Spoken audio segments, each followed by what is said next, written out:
सेत्तीना मीणं और आलोक पूयो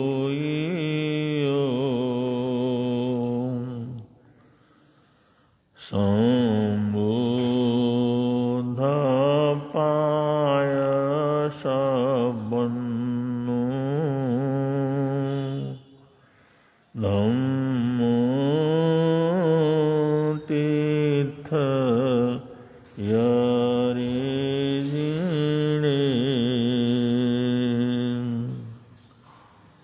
देव दानव गंधर्वा जख राक्षस किन्नरा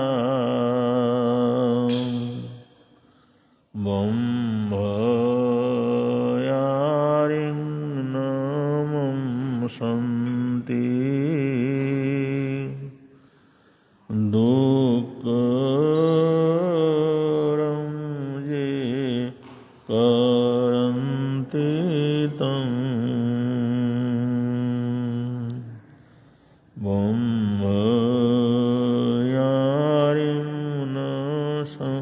सन्ति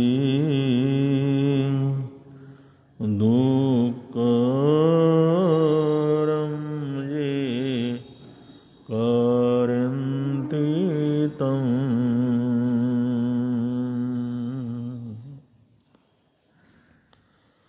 दुनिया के चराचर जीवों पर कर्मों ने जाल बिछाया है।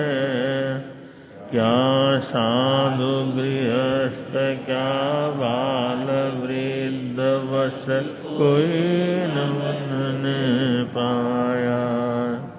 अति शुभ कर्मों के आने से संतों का समागम मिलता है। जिनवाणी श्रवण करने से दुख जन्म मरण का मिटता, दुख जन्म मरण का मिटता है। समय नदी की धार की जिसमें सब बह जाया करते हैं।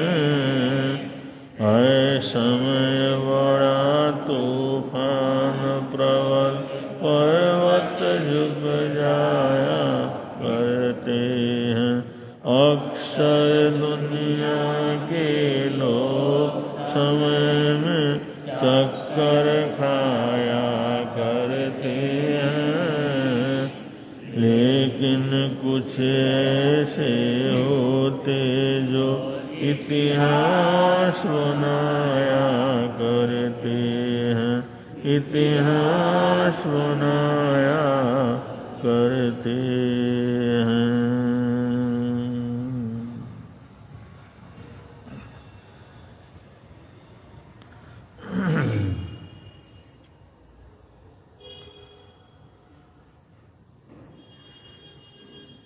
श्रावकाचार जो कि हमारे जीवन का बड़ा मुख्य विषय है, जिसको समझना सुनना श्रावक श्राविकाओं के लिए परम आवश्यक है।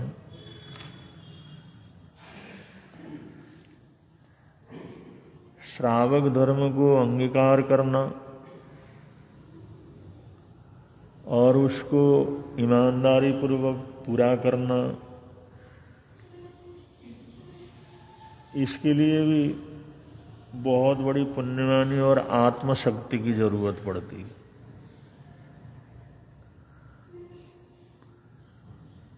क्योंकि साध्वाचार तो बिल्कुल संसारिकता से अलग होता है, एक अलग मार्ग रहता है। लेकिन श्रावक उस समाज के बीच में रहता है, उसके सामने बड़ी जिम्मेदारियां रहती हैं।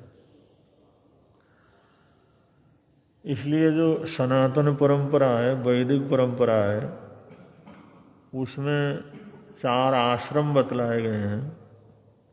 सबसे पहला ब्रह्मचार्य आश्रम, दूसरा गृहस्थी आश्रम,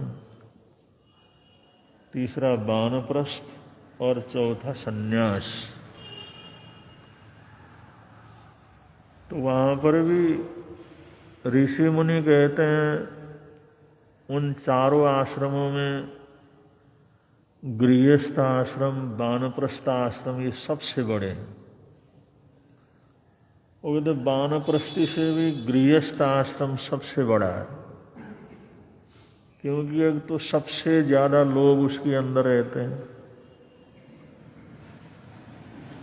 और ये गृहस्थ आश्रम में रहता है तो उसकी जिम्मेदारियां भी बहुत होती हैं।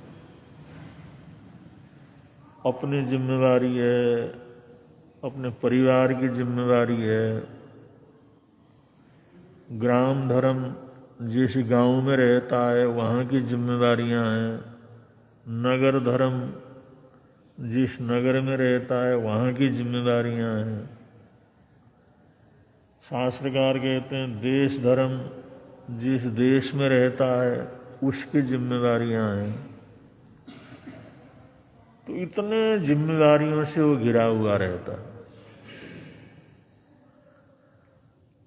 क्योंकि गृहस्थ आश्रम के लिए वहाँ पर कहा गया है जो बटुक वगैरह होते हैं, ब्रह्मचार्य आश्रम में रहने वाले होते हैं, गुरुकुल के अंदर रहने वाले होते हैं, जब किसी भी चीज़ की ज़रूरत पड़ती है तो गृहस्थ आश्रम वालों के पास जाते हैं। भोजन की ज़रूरत पड़े, कपड़े की ज़रूरत पड़े, दवाई बूटी की ज़रूरत पड़े, कोई और आवश्यकताएं हो तो कहाँ जाएंगे लेने के लिए? गृहस्थ आश्रम के पास जाते हैं। अगर जिन्होंने वानप्रस्थ पूरा करके सन्यास आश्रम में लिया हो, सामान्य सन्यास लिया हो या पूरा सन्यास लिया हो, वो लोग भी जब भी जरूरत पड़ेगी, चाहे भोजन की हो, पानी की हो, किसी और साधनों की हो, कपड़े लत्ते की हो, दवाई बूटी की हो, तो उन लोगों ने भी गृहस्थ के पास ही जाना जो गृहस्थ आश्रम के अंदर है। और जो गरीब हैं, जरूरतमंद हैं, भीख मांगने वाले हैं, जिनके पास कुछ नहीं है, वो भी गृहस्थ आश्रम वालों के दरवाजे दरवाजे फिरते हैं। उन्हें कहा और तो कहाँ मिलना। उनको एक आशा रहती है गृहस्थियों के घर में जाएंगे। तो जो गृहस्थ आश्रम वहाँ पर है, यहाँ पर श्रावक धर्म उसको कहते हैं। तो ये बड़े महत्वपूर्ण होते हैं सामाजिकता के हिसाब से, कर्तव्य परायणता के हिसाब से। बड़ी जिम्मेदारियां वहाँ पर वहन करनी होती हैं, बड़ी जिम्मेदारियों के साथ रहना होता है। इसलिए शास्त्रकारों ने श्रावकाचार को बड़ा महत्व दिया। और श्रावकाचार के लिए शास्त्रकार कहते हैं श्रावक व्रतों को धारण करने के लिए, पालन करने के लिए एक ऊर्जा और शक्ति की जरूरत पड़ती है। बिना शक्ति के, बिना मानसिक बल के, बिना मानसिक संकल्पों के, बिना दृढ़ता के कोई भी आदमी व्रत वगैरह पालन नहीं कर सकता, उसमें दृढ़ नहीं रह सकता, या उसमें आने वाली जो बहुत सी परेशानियां हैं, रुकावटें हैं, उनका मुकाबला नहीं कर सकता। इसलिए इस शक्ति को प्राप्त करने के लिए, इस बल को प्राप्त करने के लिए शास्त्रकारों ने ये बतलाया कि श्रावक श्राविकाओं के लिए उनको सामायिक का विशेष रूप से अभ्यास करना चाहिए। कहते सामायिक एक शिक्षा व्रतों के अंतर्गत है, अभ्यास व्रतों के अंतर्गत है। तो कहते हैं उनको बड़े विशेष रूप से सामायिक का अभ्यास करना। वो तो जितना अच्छा सामायिक का अभ्यास करेंगे उतना ही आत्मबल, मानसिक शक्ति, संकल्प शक्ति उनकी पैदा होगी। वो जो हर चीज का मुकाबला करने की ताकत उनके जीवन के अंदर आएगी। ये शक्ति जो पैदा होती है, ऊर्जा पैदा होती है, आंतरिक बल पैदा होता है, आंतरिक दृढ़ता पैदा होती है, वो सामायिक जो शिक्षा वर्त है उसके अभ्यास से होता है। तो बड़ी शांति के साथ सारा का सारा काम हो, उसके लिए उसको 1 दिन 2 दिन 3 दिन पूरा जग करके काम करना होता है, बड़ी मेहनत करनी होती, बड़ा ध्यान रखना होता है। जब वो फंक्शन जब तक रहे पता लगता है कि मेरा शरीर तो चूर चूर हो गया है, तो उस समय कोई कहे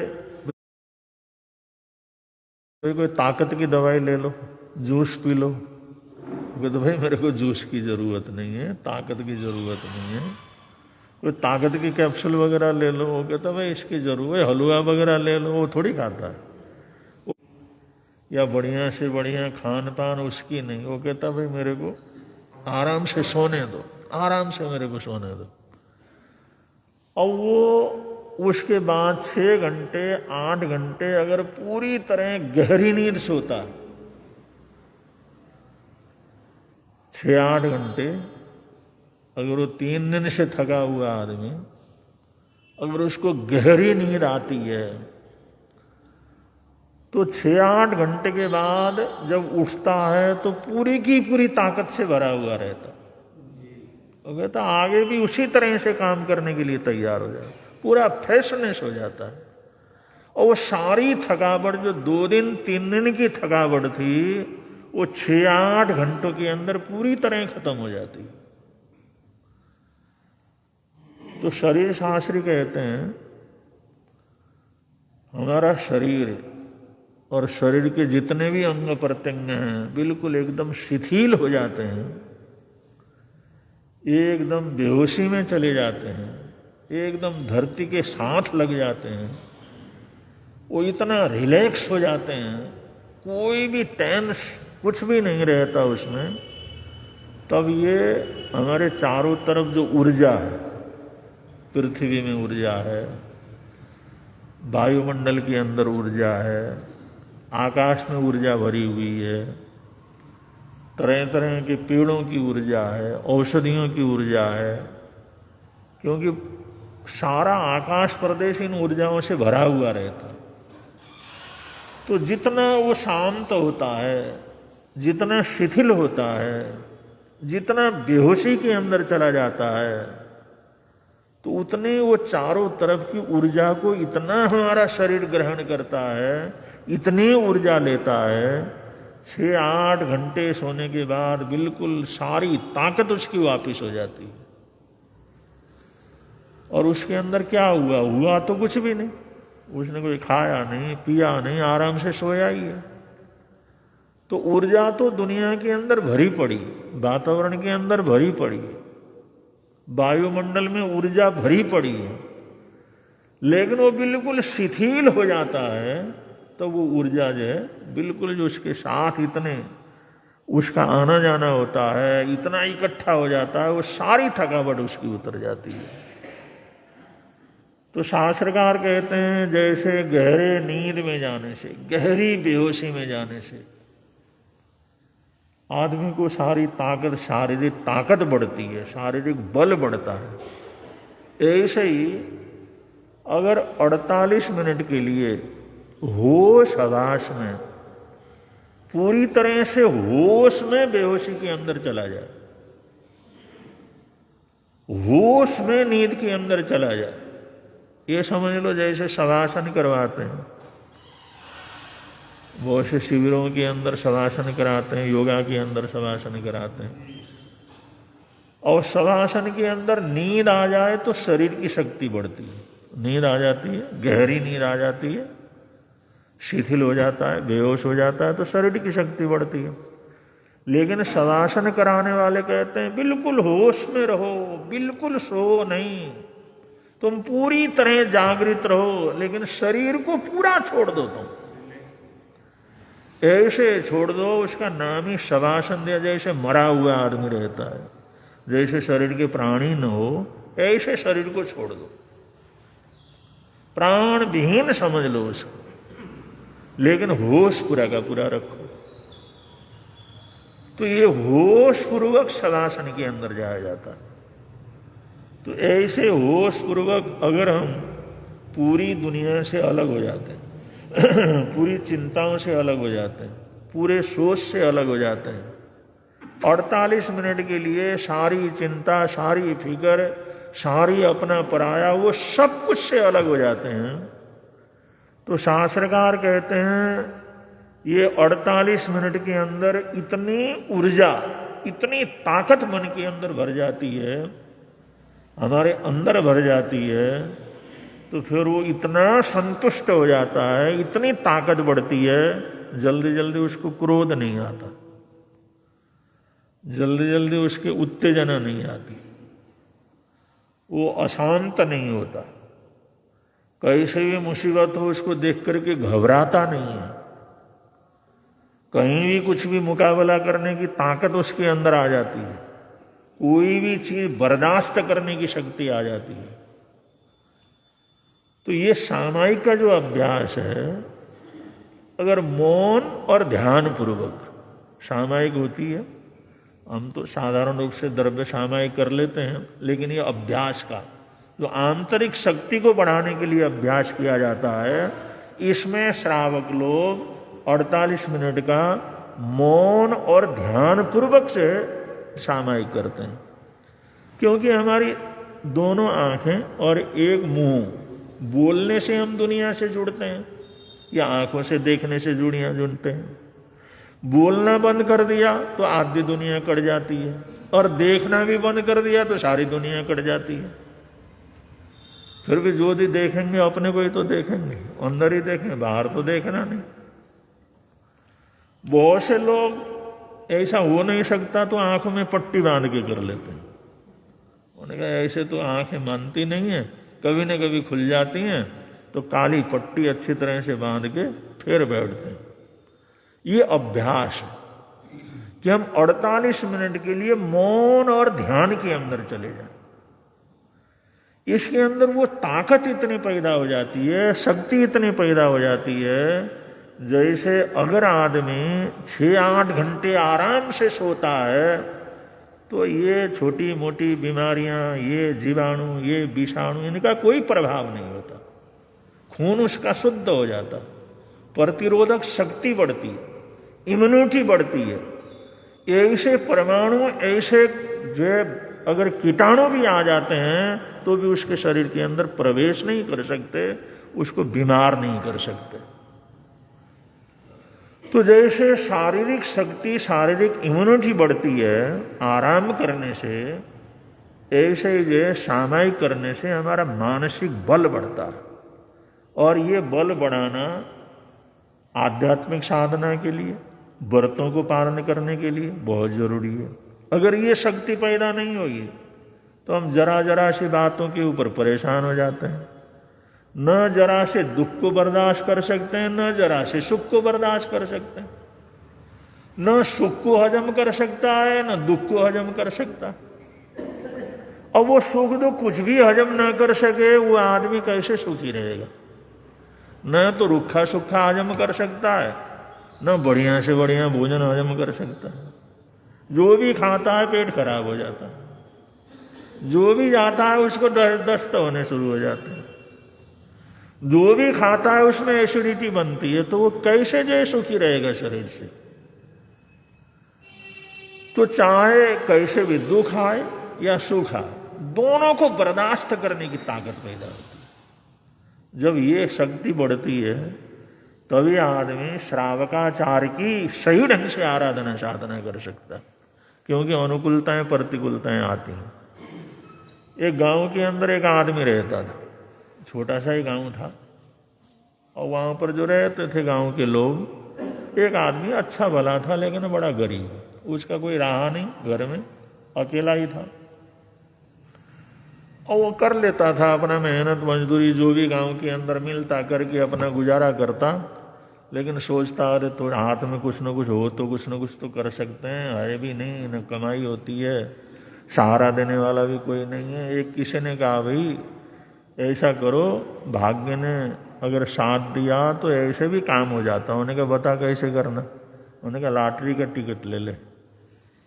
लॉटरी का टिकट ले लेगा ना, पुण्यवानी आएगी, लॉटरी का टिकट निकलेगा तो झट जे कुछ ना कुछ मिल जाएगा, कुछ करने की जरूरत ही नहीं। 1 रुपया का मिल जाता है, कोई लाख की रहती है, कोई 2 लाख की रहती है, कोई 5 लाख की रहती है, तो लॉटरी का टिकट ले ले।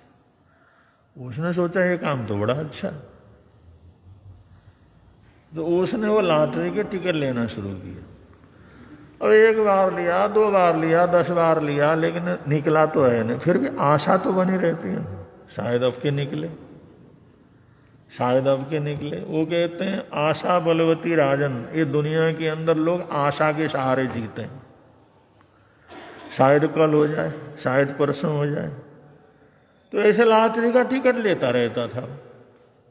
और कुछ न कुछ बचा करके, थोड़ा थोड़ा बचा करके लॉटरी का टिकट लेता। अरे उसने कह रखा कभी 1 बार भी लग गया तो फिर तो बढ़िया मजे ही मजे हो जाएंगे। अब ऐसा करते करते वो 1 बार बीमार हो गया। अभी बीमार हो गया तो काम करना कैसे, किस तरह से, खाने का नहीं, पीने का नहीं, बड़ा बुरा हाल हो गया। बीमार हो गया, वो तकलीफ बहुत हो गई। गांव वाले ने सोचा इसका आगे पीछे तो कोई है नहीं, अब बीमार हो गया, ऐसी तकलीफ हो गई, अब क्या करना? तो उन्होंने चंदा कर लिया, थोड़ा थोड़ा चंदा करके उसको पास में कोई छोटा सा हॉस्पिटल था, सरकारी कोई हॉस्पिटल होगा, उसके अंदर लेकर के उसको भर्ती करा दिया। उन्होंने कहा देखो डॉक्टर साहब, इस बेचारे का तो कुछ नहीं है, न इसके पास पैसा है, न इसके पास जमीन जायदाद है, अकेला आदमी है, अपना कमा करके मेहनत से खाता था, बीमार हो गया, इसके पास खर्च करने को कुछ नहीं, दवाई के लिए कुछ नहीं, लेकिन इसको तो हम ये थोड़ा सा पैसा हमने इकट्ठा करके, गांव वालों ने इकट्ठा करके चंदा करके हम यहाँ लाए हैं, तो इसका आप इलाज करो। डॉक्टर ने कहा चलो भाई तुम इतना कर रहे हो तो ये जो पैसा है दवाई में जो लगेगा उसमें मैं खर्च करूंगा, लेकिन जो मैं इलाज करूंगा उसका कोई पैसा नहीं लूंगा। अब तुम लोगों ने इतना किया है, चंदा चंदा करके तुम ले आए हो, चलो भाई इसकी सेवा मैं करूंगा, पूरी तरह से ठीक कर दूंगा, जल्दी से जल्दी कोशिश करूंगा, लेकिन जो है मैं ये जो पैसा तुमने इकट्ठा किया है ये तुम दे रहे हो, इसकी दवाई बूटी में जो लगेगा उसमें खर्च कर देंगे। चलो ठीक है, तुम चिंता न करो, हो जाएगा सब ठीक। और उसका इलाज चल रहा था। इलाज चलते चलते एक दिन जो है वो गेट कीपर आया और उसने कहा डॉक्टर साहब वो गांव वाले सारे चढ़ आए हैं। मैंने कहा क्या हुआ? कौन से गांव वाले चढ़ कर के? उन्हें सारे भागे भागे आ रहे हैं। वो डॉक्टर ने कहा भाई दरवाजे वगैरह बंद कर दो, कहीं गड़बड़ तो नहीं हुआ, कोई पेशेंट को कोई गड़बड़ तो नहीं हुआ, किसी को तकलीफ तो नहीं हुई, क्या हुआ? अब ये सारे गांव वाले भागे भागे आ रहे हैं, मतलब क्या है? दरवाजे सब बंद करवा दिए और वो गांव वाले सारे के सारे वहां पर जो है दरवाजे के ऊपर आकर दरवाजा खोलो। डॉक्टर सोचने लगे क्या मुसीबत हो गई भाई। चौकीदार ने पूछा भाई क्या है, बात तो बतलाने नहीं, हमारा दरवाजा खोलो। तो महाराज वो डॉक्टर को कहा कि ये इकट्ठे होकर के आए सारे के सारे। वो कहते दरवाजा खोलो। वो डॉक्टर फिर आया धीरे धीरे। उन्होंने कहा बात क्या है, कहाँ से आए हो तुम लोग? उन्होंने कहा डॉक्टर साहब हमारा मरीज है अंदर, हमारा मरीज है ना अंदर। अरे तुम उस गांव के अंदर आए ना पहले, जो 3-4 दिन पहले जो सारा चंदा करके उस आदमी को, वो तो ठीक ठाक है, ठीक ठाक चल रहा है, इलाज चल रहा। अरे इलाज तो चल रहा है साहब, हमने उससे मिलना।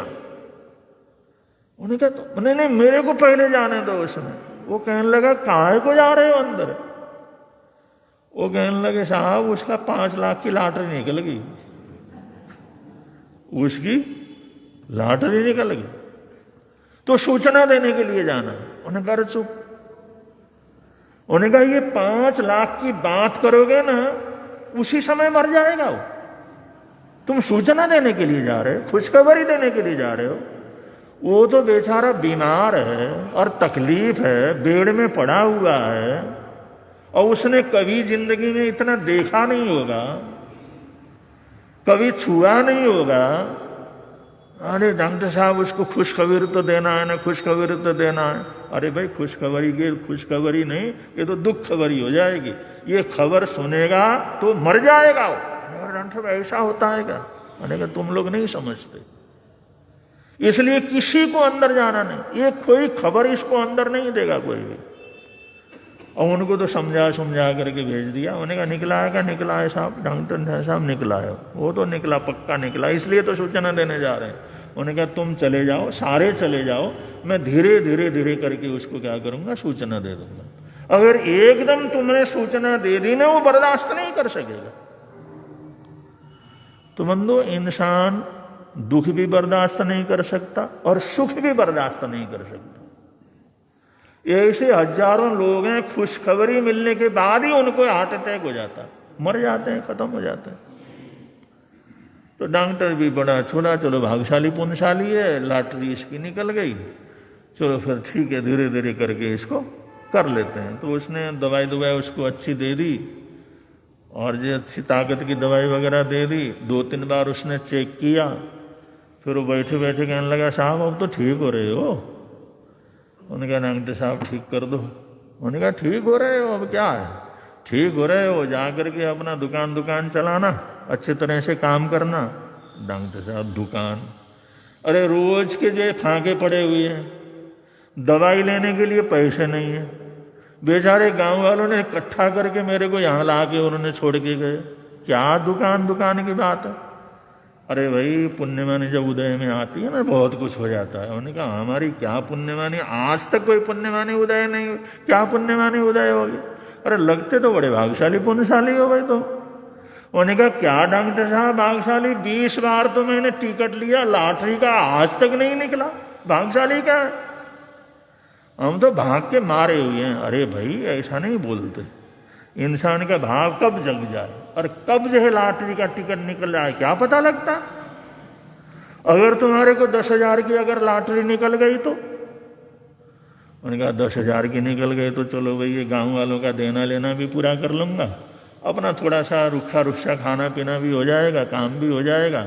उन्होंने कहा अरे तुम 10,000 में खुश हो गए? अरे जब भगवान देता है ना, छप्पर फाड़ के देता है। अगर लॉटरी निकली ना, 10 की नहीं निकली, 50,000 की निकल सकती है। उन्होंने कहा क्या करे हो डॉक्टर साहब? उन्होंने कहा 50,000 की निकल सकती। अरे लॉटरी निकलने में क्या है, वो तो पर्चा निकला, लॉटरी निकली। अरे 50,000 अगर मिल जाए तो फिर तो जो मेरा लेना देना सब हो जाएगा ठीक, और अपने झोपड़ी भी जो छोटा सा मकान है उसको भी थोड़ा सा ठीक ठाक करवा लूंगा, और गांव वालों का देना लेना भी पूरा कर लूंगा। बड़े आराम से एक जिंदगी आराम से निकलेगी। अरे आराम की क्या बात करते हो, अभी तुम्हारी उम्र ही क्या है, अभी तो तुम बहुत कुछ कर सकते हो। अरे अभी तो अगर ये उतने से क्या है, जब भगवान देने लगेगा तो 50 का 1 लाख भी दे सकता, लाख रुपया की लॉटरी। अरे डॉक्टर साहब लाख रुपया की लॉटरी निकल गई ना, फिर तो क्या पूछो, फिर तो अपना सारा अच्छा वातावरण, खाना पहनना करना, वो सारा व्यवस्था इतनी अच्छी तरह से करूंगा। और गांव के अंदर तो लाख रुपया हो जाएंगे तो गांव के अंदर तो बड़ी अच्छी जिंदगी हो जाएगी। और इतने में खुश हो गए। अरे देने लगा भगवान तो देने लगा, अगर लॉटरी निकलने लगी तो 1 लाख की बात करते हो, 2 का भी निकल सकता। और बीच में डॉक्टर चेक भी कर रहा था, इसका ब्लड प्रेशर तो ठीक है, इस हार्ट बीट तो इधर उधर कहीं नहीं हो रहे। वो पहले बताता, फिर थोड़ा नाप तोल करता, तुम्हारी तबीयत एकदम मस्त हो रही, एकदम फर्स्ट क्लास हो रही, सारे रिपोर्ट अच्छे हैं तुम्हारे। अरे अच्छी तरह से कोई दुकान शोरूम खोलना, अरे शोरूम की क्या बात करते हो डॉक्टर साहब, अपना काम धाम थोड़ा सा हो गए, खाने पीने को मिले, अगर थोड़ा बहुत हो जाए तो अपना काम करके, थोड़ा सा मेरा खेत है उसके अंदर काम करके कर लूंगा। अरे इतना क्या है, अगर देखो ना, उसने देखा बिल्कुल ठीक ठाक, 2 लाख 2-2.5 लाख तक उसकी तबीयत बिल्कुल ठीक है। तो डॉक्टर ने कहा भाई देखो, पुण्यवानी जब जगती है ना, तो भगवान जब देने लगता है तो छप्पर फाड़ के देता। तुमने सुना नहीं, भगवान देता तो छप्पर फाड़ के देता। तुम्हारी 5 लाख की लॉटरी निकल सकती है। उन्होंने कहा डॉक्टर साहब तुम्हारे मुंह में घी शक्कर, अगर 5 लाख की अगर लॉटरी निकली ना, उन्हें कहा दे दो, कागज दे दो। उसने पेन लिया और कागज लिया, उसके अंदर उसने कुछ लिखा। उसने, डॉक्टर साहब अगर आंख की बात पूरी हो गई, आंख के मुंह में घी शक्कर, अगर आंख ने जो बात कही, 5 लाख की जो बात कही, ये तो मैं कल्पना भी नहीं कर सकता। लेकिन डॉक्टर कहता अरे कल्पना से ऊपर तो होता है लॉटरी, और जब भाग्य आता है तो कल्पना थोड़ी करता है। उन्होंने कहा डॉक्टर साहब अगर ये आपकी बात ठीक हो गई, अगर बाई दी गई ऐसा हुआ, तो उसने लिख दिया अगर 5 लाख की लॉटरी निकले तो आधा 2.5 लाख रुपया मैं आपके नाम पक्का कर देता हूं। और वो लिख करके जिस समय दे दिया, वो डॉक्टर पूरा 2.5 लाख। उन्होंने कहा 2.5 लाख डॉक्टर साहब आपके पक्के? उन्होंने कहा 2.5 लाख। वो 2.5 लाख करते हुए बेचारा नीचे गिर गया।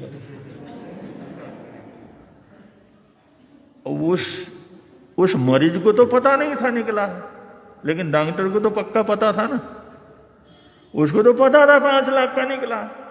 और जो 2.5 लाख की बात जिस समय उसने कहा, कसम भगवान की कसम, अगर 5 लाख निकले तो 2.5 लाख रुपए तुम्हारे पक्के हो गए, वो 2.5 लाख करते हुए बर्दाश्त नहीं कर सकता, नीचे गिर गया। फटाफट लोगों को बुलाया, क्या हुआ, अरे कैसे हुआ, किस तरह से हुआ, आवा वगैरह की बचाने की चेष्टा की, बच नहीं सके बेचारे, उसी के अंदर चले गए। तो बंधुओं, दुनिया के अंदर खुशी को बर्दाश्त करना भी बहुत कठिन काम, दुख को बर्दाश्त करना तो कठिन होता ही है, सुख को भी बर्दाश्त करना बहुत कठिन काम। अगर हमारे अंदर सुख को बर्दाश्त करने की ताकत नहीं है, मान सम्मान को बर्दाश्त करने की ताकत नहीं है, लोग इज्जत देते हैं, इज्जत को बर्दाश्त करने की ताकत नहीं है, तो कभी संयम के पथ के ऊपर आगे नहीं बढ़ सकता। बहुत से हमने ऐसे संत देखे हैं जिनका कुछ काम वगैरह हो गया, भगत बन गए और प्रशंसा होने लगी, मान सम्मान होने लगी, बस उनका जीवन तो बर्बादी, संयम ही छोड़ के चले जाते। मान सम्मान को पचाना, आदर सत्कार को पचाना, इज्जत को पचाना, ये भी कोई आसान काम नहीं। सुख को बर्दाश्त करना ये भी बड़ा कठिन काम है। दुख तो हमारे को तकलीफ देता ही है, लेकिन सुख को बर्दाश्त करने के लिए भी बड़ी ताकत चाहिए। अब ये आध्यात्म जगत के अंदर श्रावक पने में अगर उसका जो व्रत पचखान वगैरह हो जाते हैं, उसकी इज्जत बढ़ती है, उसका मान सम्मान बढ़ता है, वो आगे बढ़ता है, पचखान आदि लेता है, और उसके सामने बड़ी भारी परेशानियां भी आ सकती हैं, रुकावटें भी आ सकती हैं। आगे बढ़ता है तो कभी नुकसान, अनुकूलताओं के साथ प्रतिकूलताएं भी आ सकती हैं। और जो करता है उसकी तो परीक्षा होती है, कुछ न कुछ करता है तो उसकी तो परीक्षा होती। जो पढ़ता ही नहीं तो उसकी क्या परीक्षा होगी। जो चलेगा त्याग पचखान के रास्ते के ऊपर, परीक्षाएं भी उनकी होती। विवेक की ऐसी ऊर्जा हो तब तो अपने आप को संभाल सकता है, वरना उसको संभाल नहीं सकता। उसको जैसे आगे बढ़ना चाहिए बढ़ नहीं सकता। इसलिए शास्त्रकार कहते हैं श्रावक श्राविकाओं को सामायिक का भी अभ्यास करना चाहिए, गहरा अभ्यास करते रहना चाहिए। उसके अंदर हमने जो सारे सावध्यों को छोड़ा है, तो उतने देर के लिए सब कुछ छोड़े। कुछ भी हो जाए हम उठे नहीं, कुछ भी हो जाए हमारे कानों के अंदर शब्द आए, उसका से मैंने ऐसा सामायिक करना है जिसमें कोई भी कमी ना रहे, शरीर हिले ही नहीं। अगर कोई भी शब्द भी सुने, दृश्य भी देखे, तो भी हिलन चलन पैदा न हो। ऐसा अगर अभ्यास करते रहते हैं, अभ्यास करते रहते हैं, अभ्यास करते रहते हैं, तो ऐसी ताकत पैदा होती है। तो फिर बड़े से बड़े प्रत्याख्यान, बड़े से बड़े व्रत, बड़े बड़े संकल्प वो अपने जीवन के अंदर करता है और करके पार हो सकता है। इसलिए अभ्यास के जो है ये शिक्षा व्रत हैं, इसके अंदर अभ्यास है। उसमें सामायिक का अभ्यास सबसे महत्वपूर्ण है। ये सामयिक का अभ्यास अपरंपार पुण्यवानी को बढ़ाने वाला है, पुण्यानुबंधी पुण्य को बढ़ाने वाला है, कर्मों की निर्जरा करने वाला है और महामोहनीय कर्म के जड़ को काटने वाला है। और होता कितना, सिर्फ 48 मिनट है, फिर तो खुले ही है। सामयिक का उतना ही तो करना है, कोई हमने व्रत थोड़ी लिया सारे दिन का, भाई हमें 48 मिनट का लिया है तो 48 मिनट तक सही ढंग से पालन करना। तो ये जो अभ्यास है, और क्योंकि आगे के जो पक्षखान आते हैं वो तो जीवन भर के आते हैं, आगे जो व्रत आते हैं तो जीवन भर के आते हैं, और वो 48 मिनट वाले को अच्छी तरह से पालन कर सकते हैं, तभी तो जीवन भर वाले को पालन कर सकेंगे। और 48 मिनट में कितनी रुकावटें आती हैं तो जीवन भर के अंदर कितनी रुकावट आ जाएंगी। आदमी सोचता है मैं 15 मिनट के लिए हिलूंगा डुलूंगा नहीं, प्रतिज्ञा करके बैठ गया और 3 मच्छर आकर के घूमने लगे और काटने लगे, वो प्रतिज्ञा टूट जाती है उसकी। ओ मच्छर काटते हैं, मन भी उधरी, वचन भी उधरी, अरे इसी समय आना था, इसी समय काटना था, बाहर ना बोले तो अंदर अंदर गालियां देगा। अब ये छोटे से पचखान में थोड़ी देर के लिए आदमी करे, मैं हिलूंगा डुलूंगा नहीं, एक मक्खी उसको हिला देती है, एक छोटी सी कीड़ी आती है वो काटती है, वो हिला देती है। ध्यान करके बैठा हुआ, भाई मैं हिलना डुलना नहीं, पूरी तरह से करूंगा, लेकिन एक मकोड़ा आया वो चिपक गया तो वो बेचारा सारी परेशानियां खड़ी कर देता है, सारी मुसीबतें खड़ी कर देता है। तो शास्त्रकार कहते हैं ये छोटे समय का थोड़ा थोड़ा अगर हम अभ्यास करेंगे, अगर 48 मिनट के लिए ऐसा अभ्यास करने लगे तो इतनी ताकत पैदा हो जाती है। वो मोहनीय कर्म, दर्शन मोहनीय कर्म, चरित्र मोहनीय कर्म, ज्ञानावरणीय, दर्शनावरणीय, ये जो आत्मा के बल को नष्ट करने वाले जो कर्म हैं, ये भी हल्के पड़ने शुरू हो जाते हैं, ये भी कटने शुरू हो जाते हैं, ये भी मुरझाने शुरू हो जाते हैं, इनकी ताकत भी खत्म होने शुरू हो जाती है। ये 48 मिनट के अभ्यास में ही कुछ का कुछ हो जाता है। इसलिए अभ्यास के व्रत हैं, इन व्रतों का जितना जितना हम अभ्यास करेंगे उतना उतना चरित्राचार के अंदर आगे बढ़ सकते हैं। तो इन्हीं मंगल कामनाओं के साथ बड़े प्रेम से आप लोग बोलेंगे, मिलता है आनंद प्रभु की वाणी से, मिलता है आनंद प्रभु प्रवर्तक शांति गुरुवर प्यारे, प्रवर्तक शांति जीवन नैया की रखवारे, जीवन नैया के जोड़ गए संबंध प्रभु की वाणी से, जोड़ गए संबंध प्रभु की वाणी से, मिलता है आनंद प्रभु की वाणी से, मिलता है आनंद प्रभु। आज हमारी धर्म सभा में उत्तर नगर से श्री नरेश जी और उनके बड़े भाई साहब यहाँ पर आए हुए हैं, अनिल जी। इनके ऊपर बहुत बड़ी जिम्मेवारी थी।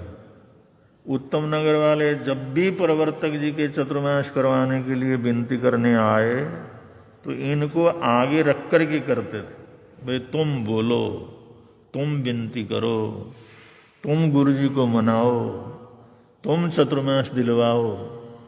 और फिर प्रवर्तक जी का चतुर्मास कोई साधारण तो होता नहीं, जबरदस्त होता।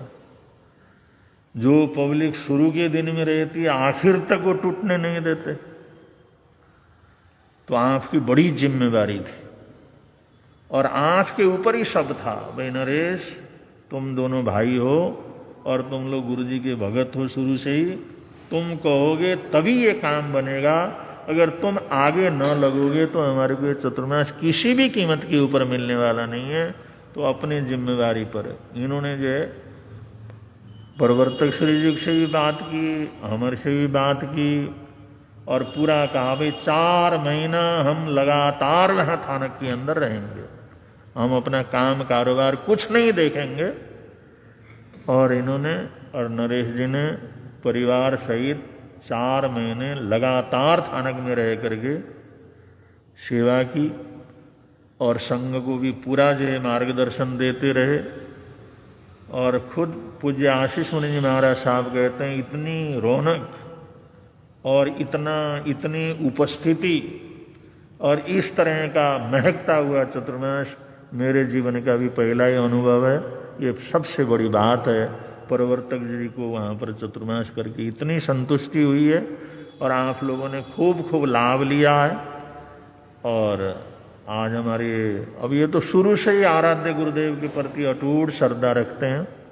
जब कलकत्ता में थे तब पहली दफ़ा नरेश जी गए थे अपने परिवार के साथ, क्योंकि इनकी धर्मपत्नी, उनका पहले से त्रिनगर चतुर्मास से हमारा परिचय था, तो तब से एक बार गए, उसी समय से गुरुदेव के चरणों में ऐसे जुड़े। अगर वहाँ चतुर्मास न होता तो यहाँ पर 8-10 बार उनका चक्कर होता, लेकिन वहाँ चतुर्मास था, जिम्मेदारी थी, इसलिए बराबर वहाँ पर रहे। चतुर्मास बड़ा भव्य रूप से संपन्न हुआ। उसके लिए इन श्रावकों को बहुत बहुत मंगल कामनाएं देते हैं, सद्भावनाएं देते हैं। अगर किसी का आज का एकासना वियासना वगैरह हो, पचकान हो, तो एकासने वियासने का पचकान, आज के एकासने वियासने का पचकान, आज का जाप है श्री उवध्याय भगवान को वंदन बारंबार, श्री उवध्याय भगवान को वंदन बारंबार, श्री उवध्याय भगवान को वंदन बारंबार, श्री उवध्याय भगवान को वंदन। अब संघ के महामंत्री संघ की तरफ से सूचनाएं दे रहे हैं, उसके अनंतर मंगल पाठ है।